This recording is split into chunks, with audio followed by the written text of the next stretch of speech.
नमस्कार, times of Swaraj में आप सबों का स्वागत है और मैं हूं संतोष सिंह।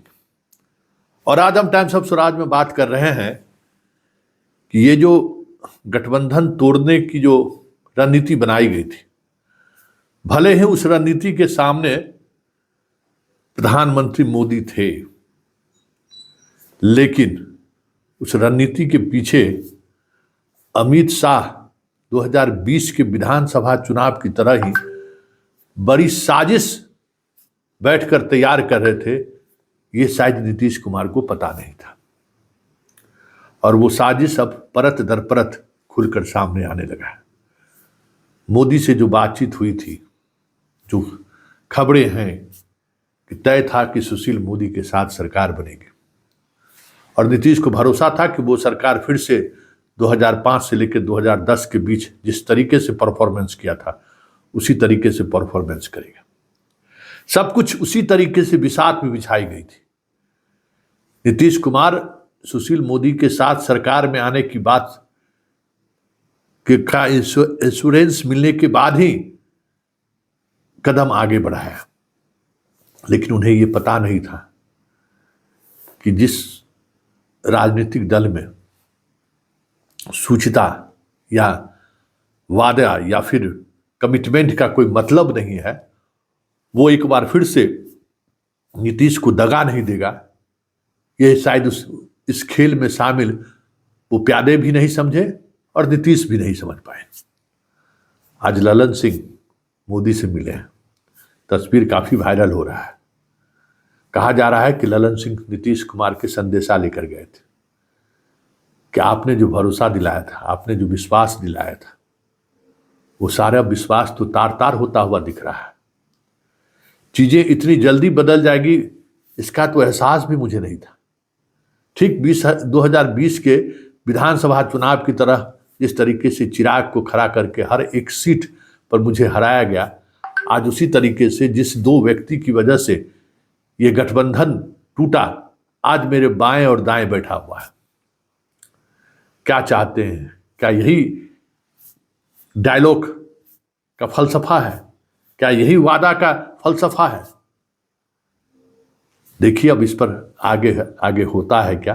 ललन सिंह ने यह संवाद तो प्रधानमंत्री तक पहुंचा दिया है नीतीश कुमार का, लेकिन मांझी उस संवाद के बीच जो कड़वी सच्चाई थी इस गठबंधन को तोड़कर नीतीश के बाहर आने के बाद उसको आज उन्होंने बयां ही कर दिया और उसने ये जता दिया कि इस खेल के पीछे जो मास्टरमाइंड है, वो मास्टरमाइंड ने जो बिसात बिछाई है, चीज़ें उसी दिशा में कैसे आगे बढ़ रही है, वो आज उन्होंने अपने बयान से कह दिया कि महागठबंधन में तो मैं मुख्यमंत्री का उम्मीदवार था। पता नहीं लालू उसको ऑफर दिए थे कि नहीं दिए थे, उम्मीदवार था।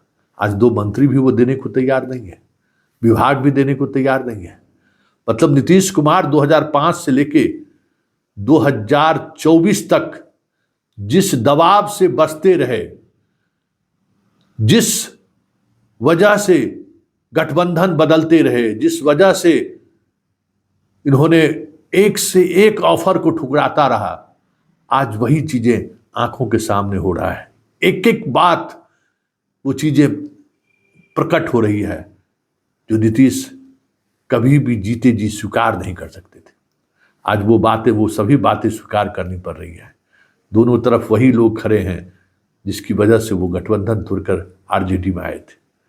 आज बिसात भी कुछ इसी तरीके से बिछाई जा रही है कि मांझी जैसे लोग भी आज उनको आंख दिखा रहा है। आज बिसात इसी तरीके से बिछा दी गई है कि मंत्रिमंडल के गठन को लेकर जो कयास लगाए जा रहे थे, वो सारे कयास ध्वस्त हो चुके हैं। तो क्या कहें कि नीतीश की विदाई अब तय है, या फिर नीतीश जो अभी तक वापसी करते आए हैं, अब उनके पास कोई इस तरीके की वापसी की गुंजाइश बची हुई भी है या नहीं है? जरा चलते चलते जरा मांझी का वो बयान आप भी सुन लीजिए। सरकार में भी और विभाग के बंटवारा में भी 44 साल से हम हैं। हमको ऐसा लगा कि जब मंत्रिमंडल का विस्तार हुआ या बना है तो सुबह में ये दिन में वोट होता था और शाम में बंटवारा हो जाता था विभाग। इस बार न होना हमको भी कहीं न कहीं कुछ लग रहा है कि आखिर क्या बात। और जहाँ तक विस्तार का सवाल है, मुख्यमंत्री ने कहा था कि 1-2 रोज के अंदर ही हम विस्तार कर देंगे। तो 3 घटक हैं इसमें, भाजपा हैं, हम लोग हैं, जदयू है। तो जदयू की तरफ से तो कोई नहीं है जैसा समझ में आया है। तो भाजपा से कहीं न कहीं लिस्ट देने में विलम्ब हो रहा है। हमको मालूम हुआ कि 2 बार दोनों डिप्टी चीफ मिनिस्टर मिले हैं, मामला सॉर्ट आउट हो गया होगा और हम समझते हैं कि 5 तारीख तक विस्तार होगा और विभागों का भी बंटवारा हो जाएगा। और 5 तारीख तक यदि हो जाता है तो इसको विलम्ब नहीं कहा जाएगा। माझे जी चाहिए, हमारी मांग भी थी आप लोगों के माध्यम से कि हमें 2 मंत्री पद चाहिए। और आपने देखा कि निर्दलीय मंत्री लोग हैं, उनको मंत्री पद दे दिया गया। ठीक है, एक भारतीय जनता जदयू में मिल गए हैं, उनको मिला या मिलेगा, लेकिन निर्दलीय विधायक हैं उनको मिला और मनचाहा विभाग भी मिलने की बात चल रही है। तो वैसी परिस्थिति में हमारा क्लेम मजबूत होता है और हमने मांग किया था। और बात भी सही है कि मगध क्षेत्र एक तरफ शेड्यूल कास्ट की बहुलता है तो दूसरे तरफ सवर्णों में भी कदावर नेता की आवश्यकता है।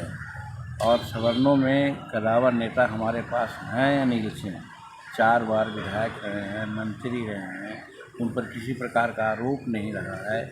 तो वैसी परिस्थिति में हमने मांग की थी कि 2 दीजिए। और इस पर हम नित्यानंद राय जी से बात किया है और अमित शाह जी से भी बात किया। हालांकि अमित शाह जी ने अपने थोड़ा सा उसमें बोले कि थोड़ा मुश्किल लगता है, लेकिन हम समझते हैं कि वो मुश्किल को आसान करना हमारे अमित शाह जी के लिए कोई बड़ी बात नहीं है।